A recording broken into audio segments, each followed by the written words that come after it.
রমজান মাস আসলে দেখবেন কাপড় দেয়, দেয় না? কাপড় দেয়, খাবার দেয়। এই রমজানে মনে হয় না সারা মহল্লার একটা মানুষ একটা কাপড় পাইছে, পাইছেন কিনা আমি জানি না। এই রমজানে বেশি পাইবেন আশাও করা যায় না, কারণ নির্বাচন শেষ হয়ে গেছে না। নির্বাচন যদি সামনে থাকতো তাহলে প্রত্যেক প্রার্থীর পক্ষ থেকে সারা এলাকার মধ্যে কাপড় দিয়ে বড়াই লিত, লঙ্গি দিয়ে বড়াই লিত। যেহেতু নির্বাচন নাই, জনগণ তুমি কেডা দেখার টাইম আমার নাই। এটা করবেন না। আল্লাহ আপনারা সম্পত্তি দিছে, সব সময় সমানভাবে থাকবেন, গরিবের পাশে থাকবেন।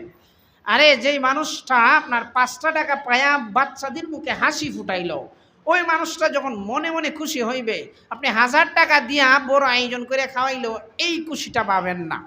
সেই জন্য খালি নির্বাচন আসলেই আমরা পাশে দাঁড়াইব এমন মন মানসিকতা যেন না থাকে। আমরা সব সময় সবার গরিবের পাশে দাঁড়ানোর চেষ্টা করব। এখন আসেন, যে জিনিসটা বলতে চাইছিলাম, যে আমরা কি টাকা দিব নাকি মূল্য ওই জিনিস দিব, দ্রব্য মাল দিব নাকি টাকা দিব? উত্তম হচ্ছে হাদিসের মধ্যে আছে জিনিস দেওয়ার জন্য, নির্দিষ্ট জিনিস আছে এটা দেওয়ার জন্য। কিন্তু এখন সময়ের প্রেক্ষিতে, যুগের আবহাওয়ার কারণে যাকে দিবেন তার সুযোগের ক্ষেত্রে জিনিস দেওয়ার চেয়ে টাকা দেওয়াটা বেশি গুরুত্বপূর্ণ। বলবেন কেমনে?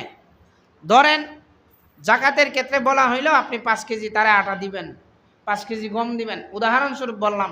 ধরেন 5 কেজি গম দিবেন বলছে, চাউল দিবেন বলছে।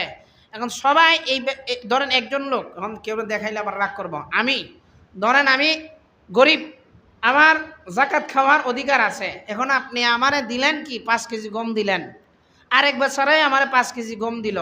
এইভাবে দিতে দিতে আমি 20 কেজি গমের মালিক হয়ে গেছি। কিন্তু আমার এখন বর্তমানে গমের চেয়ে দরকার হইল বেশি চাউল, আমার এখন দরকার হইল টাকা।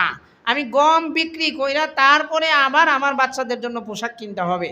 তার চেয়ে ভালো হয় যদি আপনি আমার যে গম 5 কেজি গম আছে বা যতটুক মূল্য আছে, এই টাকাটা আপনি আমাকে দিয়ে দেন।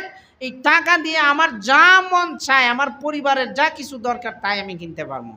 কিন্তু গাঁর তার আমি কইরা যদি খালি বলেন যে না জিনিস দিতে হবে, জিনিস দিতে হবে, তাহলে এটা একটা বেককল্যাণী কাজ কারবার হবে।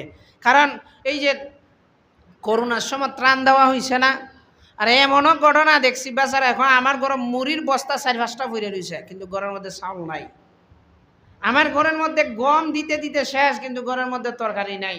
আমার ঘরের মধ্যে চিরা দিতে দিতে 2-3 বস্তা চিরা আছে, কিন্তু চাউল আনমু যে ভাত খাইমু, তরকারি রান্না করে বাচ্চাদের খাওয়াইমু, মাছ কিনে আনমু, এই টাকা নাই। তা আপনি এইগুলা দিয়ে লাভ কি? সে কি এটা কাজে লাগাইতে পারতেছে? না, পারতেছে। কিন্তু এখন তার জন্য এটা গুরুত্বপূর্ণ হইল যে টাকাটা আপনি যদি টাকা দিয়ে দেন, তাহলে দেখা যাবে যে ওই মানুষটা মুহূর্তের ভিতরে যা প্রয়োজন তাই কিনে আনতে পারবে। বুঝতে পারছেন? তাই জন্য এই যে শীতের সময় আসলে দেখা যায় কমলি দিয়ে বেচারারে বড়াইলা, গরিব যারা তাদের ঘরে 10টা-15টা কমলি থাকে, কিন্তু ঘরের মধ্যে গিয়ে দেখবেন রসুন কিনে আনবা, আধা কেজি রসুন 250 টাকা যখন কয়, বেচারার কলজার মধ্যে সিভা মারে, টাকা নেই। এখন কমলি বেচছে কি গিয়ে রসুন আনবো না?